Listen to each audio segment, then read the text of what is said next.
Morning बच्चों। देखो अपन क्या पढ़ रहे थे, अपन पढ़ रहे थे प्रश्नावली नंबर 2.4 पढ़ रहे थे, प्रश्नावली नंबर 2.4। और इस प्रश्नावली 2.4 में मैंने आपको कितने सवाल बता दिए थे। देखो पहला, दूसरा और तीसरा, 3 सवाल बता दिए थे। आज अपन आगे के सवाल करेंगे, ठीक है। देखो आप भी करो कोशिश करने की, अगर आपको आ जाता है तो ठीक है ना, क्योंकि सारे तो मैं बताऊंगा तो फिर आप लोग क्या सीखोगे। आज और बता देता हूँ मैं क्वेश्चन नंबर 4 और क्वेश्चन नंबर 5, बाकी के क्वेश्चन आप ट्राई करना, अगर नहीं आते तो मैं बताऊंगा आपको, ठीक है बच्चों। आप करो कोशिश, नहीं आएंगे तो मैं बताऊंगा ऐसे ही, है ना। तो देखो क्वेश्चन नंबर 4 में अपन को लिखा हुआ है कि 2 अंकों वाली एक संख्या में एक अंक दूसरे अंक का 3 गुना है, ठीक है। 2 अंकों की कोई संख्या है, मान के चलो 2 अंकों की कोई संख्या, जैसे ये 23 है, ठीक है। 23 मत मानो, ऐसा मान लो 26 मान लो, 63 मान लो, ठीक है। 2 अंकों की कोई एक संख्या है, ठीक है। अब इसमें बोल रखा है कि एक अंक दूसरे अंक का 3 गुना है, तो ऐसे नहीं मानेंगे 3 गुना, ऐसे मान लो एक अंक दूसरे अंक का 3 गुना है। जैसे ये एक अंक जो है वो 3 है और दूसरा अंक जो है कितना बच्चों, 3 गुना, मतलब 9 हो रहा है, नहीं हो रहा। 3 का 3 गुना करोगे तो कितना आएगा, 9 हो जाएगा। तो ऐसे बोल रखा है कि अंकों के स्थान पर आपस में बदलकर यदि दी गई संख्या को जोड़ें तो 88 प्राप्त होता है। तो दी गई संख्या क्या है, ठीक है। तो बच्चों यहाँ पे मैं मान रहा हूं कि 2 अंकों की संख्या है, जैसे मान के चलो ये इस तरीके से 2 अंकों की कोई संख्या है, ठीक है ना। अब 2 अंकों की कोई संख्या है, जैसे मैंने अभी 93 लिखा था, 39 भी लिख सकते हैं। तो एक अंक जो है दूसरे अंक का 3 गुना है, तो इसको क्या बोलते हैं, इसको इकाई का अंक बोलते हैं और इसको दहाई का अंक बोलते हैं। बोलते हैं नहीं बोलते हैं, बोलते हैं। तो यहाँ पर अपन ने इस दहाई के अंक को तो क्या मान लिया, x मान लिया, और इकाई का अंक कितना हो जाएगा, जैसे अगर इसको अपन x मान रहे हैं तो उसका 3 गुना कितना होगा, 3x होगा। तो इकाई के अंक का 3 गुना क्या हो गया बच्चों, 3x हो गया, ठीक है। तो दहाई के अंक को तो क्या मान लिया अपन ने, x मान लिया, और इकाई के अंक की संख्या को क्या मान लिया, 3x मान लिया। अब देखो यहाँ पर संख्या क्या बनेगी, जैसे ये 39 है अपने पास, इस 39 को कैसे लिखते हैं, कल मैंने आपको एक सवाल बताया था, याद करो आप। क्या लिखेंगे इसको, 30 + 9 ऐसे लिखेंगे ना, 39 को। अब इस 30 को क्या लिखेंगे बताओ, 3 × 10 + 9 ऐसे लिखेंगे, नहीं लिखेंगे। अब ये 3 क्या है, दहाई का अंक, और ये 9 क्या है, इकाई का अंक। तो यहाँ पे अपने हिसाब से इकाई का अंक तो कितना आ रहा है बताओ, ये 10 तो ऐसे कैसे ही, इसकी जगह पे क्या लिखेंगे x, और इसकी जगह पे क्या लिखेंगे बच्चों, 3x। इस तरीके से संख्या बनेगी नहीं बनेगी, जो अपन को क्वेश्चन में दे रखी है, बनेगी ना। तो यहाँ पर देखो अपनी संख्या क्या बन गई, अपनी संख्या बन गई ये 10x + 3x, ठीक है। जैसे इसको समझा रखा है वैसे संख्या बन गई। अब 10x और 3x को जोड़ोगे तो कितना आएगा, 13x आएगा। मतलब जो अपनी संख्या बन रही है वो क्या बन गई, 13x। ये लाइन समझ में आ रही नहीं आ रही है, 3, क्योंकि सारा प्रश्न जो है वो इसी पर बेस्ड है, पहली, दूसरी और तीसरी लाइन पर। आ रही नहीं आ रही बताओ, नहीं आ रही, एक बार और समझो। देखो क्वेश्चन में बोल रहा है कि क्या बोल रहा है कि इकाई का अंक, मतलब 2 अंकों की कोई संख्या है, ठीक है, और एक अंक दूसरे का कितना गुना है, 3 गुना है। तो यहाँ पे अपन ने मान लिया कि एक अंक जो है, जैसे इस तरीके से ये 39 है, ठीक है। तो इस वाले अंक को तो क्या मान लिया, x मान लिया, और ये इसका 3 गुना आ रहा है नहीं आ रहा बताओ। 3 को 3 से गुणा करोगे तो कितना आता है, 1 या 3 का 2 या 6 3 या 9, आ रहा है नहीं आ रहा, आ रहा है ना। तो एक अंक को तो ये मान लिया और दूसरे अंक को क्या मान लिया, 3x मान लिया, ठीक है। अब इन दोनों को जोड़ो आप, ठीक है। 39 को कैसे लिखोगे, ये 30 + 9 ऐसे लिखोगे ना।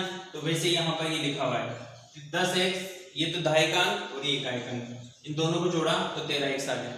अब आगे प्रश्न में बोल रखा है कि उनका स्थान आपस में परिवर्तित कर दिया, इनका स्थान आपस में परिवर्तित कर दिया। जैसे ये 39 था तो इसको क्या करेंगे, ऐसे लिख सकते हैं, ऐसे लिख सकते हैं ना।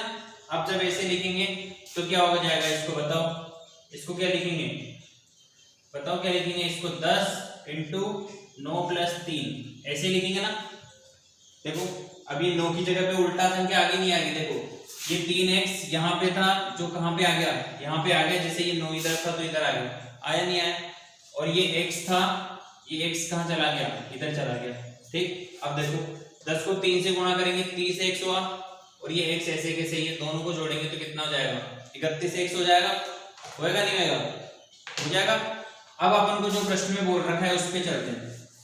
प्रश्न में क्या बोल रखा है अपन को कि उन दोनों का योग, ठीक है। तो ये वाली संख्या जो थी अपनी, जो अपन को संख्या दे रखी थी, ठीक, क्या दे रखा था अपन को, जैसे मैंने एग्जांपल में समझा रहा था, ये 39 दे रखा था, ठीक है। इसका उल्टा करोगे, उल्टा करने पर क्या बन रहा था बच्चों, 93 बन रहा था। तो क्वेश्चन में अपन को बोल रखा है कि इन दोनों संख्याओं का योग जो है क्या है, 88 है, 88 दे रखा है। तो ये दोनों संख्या लिख ली अपन ने। देखो यहाँ पर तो ये तो 13x तो क्या हो गया, पहली संख्या जो वास्तविक संख्या थी अपनी, और आपस में स्थान बदलने पर क्या बन रहा है, 31x। इन दोनों को जोड़ो, 13 और 31 कितने होते हैं बच्चों, 44x होते हैं। और ये इधर कितना है, 88, ठीक है। तो x बराबर कितना आ जाएगा, ये 88 में भाग देंगे का 44 का, और ये 44 से कितनी बार कटेगा, 2 बार। तो x का मान कितना आ गया बच्चों, x का मान आ गया कितना, 2।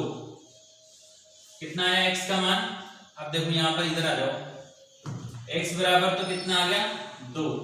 तो दूसरी संख्या क्या थी अपनी बताओ, 13x बन रही थी, इसलिए ये 13 और x, तो 13 को 2 से गुणा करो, कितना आ जाएगा बच्चों, 26। अब देखो दो अंकों की संख्या बनी की बनी ना, आपस में स्थान परिवर्तित करो इनको, अभी देखना 88 आएगा, ये 26 था, स्थान परिवर्तित करेंगे तो क्या बनेगा, 62 बनेगा। इन दोनों को जोड़ लो, ले से ये 62 और ये 26, ये 8 और ये 8, 88 आ रहा है नहीं आ रहा है, आ रहा है, ठीक है ना। इस तरीके से अपना ये आंसर होएगा। x का मान कितना आएगा बच्चों, x का मान आएगा 2, और जो अपनी संख्या बनेगी वो क्या बनेगी, 26 या 62, ठीक है। क्योंकि आपस में क्या कर सकते हैं, इनका स्थान परिवर्तित कर सकते हैं, ठीक है। तो इसका आंसर होगा क्या, 26 या 62। बताओ आया नहीं आया समझ में, ठीक है ना। अब आ जाओ आप अगले प्रश्न पर। अगले प्रश्न में दे रखा है, देखो क्या दे रखा है, समझते हैं अपन। अगले प्रश्न में दे रखा है कि एक लड़का है शोभू, ठीक है, क्या नाम है लड़का, शोभू। उसकी मम्मा की आयु जो है उसकी उम्र से कितनी गुना है, 6 गुना है। मतलब जैसे मान के चलो आप 1 साल के हो, सॉरी 1 साल के नहीं, आप 10 साल के हो, ठीक है। तो बहुत ज्यादा उम्र नहीं होगी, 10-60 साल के, 6 गुनी। चलो कोई बात नहीं, जो प्रश्न में बोल रखा है उसके हिसाब से मानना पड़ेगा अपन को। तो बोल रखा है कि शोभो एक लड़का है, उसकी माँ की आयु शोभो की आयु से 6 गुनी है, और 5 वर्ष बाद शोभो की आयु उसकी माँ की वर्तमान आयु से 1/3 हो जाएगी, ठीक है ना। तो उन दोनों की आयु ज्ञात करनी है, ठीक है। देखो उनकी आयु ज्ञात करें अपन, तो शोभो की उम्र को तो मान लिया अपन ने क्या, x, ठीक है। और उसकी मम्मी की जो उम्र है उसको क्या मान लिया, 6x, ठीक है बच्चों। अब आज से 5 साल बाद, जैसे आज आप 10 साल के हो, तो आज से 5 साल बाद आप कितने साल के हो गए, 15 साल के। तो 5 साल बाद जैसे अभी वर्तमान में क्या हो, ये उम्र जो मान रहे हैं अपन वर्तमान मान रहे हैं, माना शोभो की वर्तमान, यहाँ पे वर्तमान लिख लो, वर्तमान उम्र x है, और उसकी मम्मी की जो उम्र है वो कितनी है, 6x है वर्तमान, ठीक है। तो वर्तमान में आप 5 जोड़ोगे, ठीक है। तो देखो बोल रहा है ये 5 साल बाद शोभो की उम्र बराबर माँ की वर्तमान उम्र का 1/3, मतलब कितना तिहाई है, क्वेश्चन में बोल रखा था 1/3, तो यहाँ पे 3 कर दिया। ये लाइन समझ में आ रही है, आप देखो इस 6 को 3 से काट दो 2 बार, कितना बनेगा ये, x + 5 बराबर 2x, ठीक है बच्चों। इस x को इधर भेजो, तो ये 5 बराबर 2x - x, 2x में से x गया तो क्या बचा, 1x बचा, और उम्र कितनी आई, 5। देखो ये अगर 5 साल का है तो उसकी जो मम्मी की उम्र होगी वो कितनी होगी, 30 साल। देखो 6x को, देखो शोभो की उम्र तो कितनी आ गई, शोभो की आयु तो आ गई 5 वर्ष, ठीक है। और उसकी माँ की आयु कितनी हो जाएगी, 6x था, तो इस 6 को गुणा करेंगे बच्चों 5 से, उसकी मम्मी की उम्र कितनी आएगी 30 वर्ष। ठीक है, सोबो की उम्र कितनी साल आ रही है 5 साल, तो उसकी मम्मी की उम्र कितनी आ रही है, सोबो की 5 आ रही है, उसकी मम्मी की कितनी आ रही है 30 वर्ष। 5 गुना हो रही है नहीं हो रही, सॉरी 6 गुना हो रही है ना। ठीक है, तो इस तरीके के अपने प्रश्न होंगे। मैंने आपको चौथा 5 और बता दिया। देखो इसके अंदर 7-8 सवाल है, करके देखना, आप नहीं आते हैं तो फिर बताएंगे सही। हो सकता है मैं कल आपको 2.5 के सवाल कराऊं तो 2.4 के कंप्लीट कर लो। ठीक है, मैं 2.5 स्टार्ट करूंगा कल, जो बचे हुए सवाल है आप करना, नहीं आएंगे तो फिर मैं बता दूंगा बाद में। ठीक है बच्चों, थैंक यू।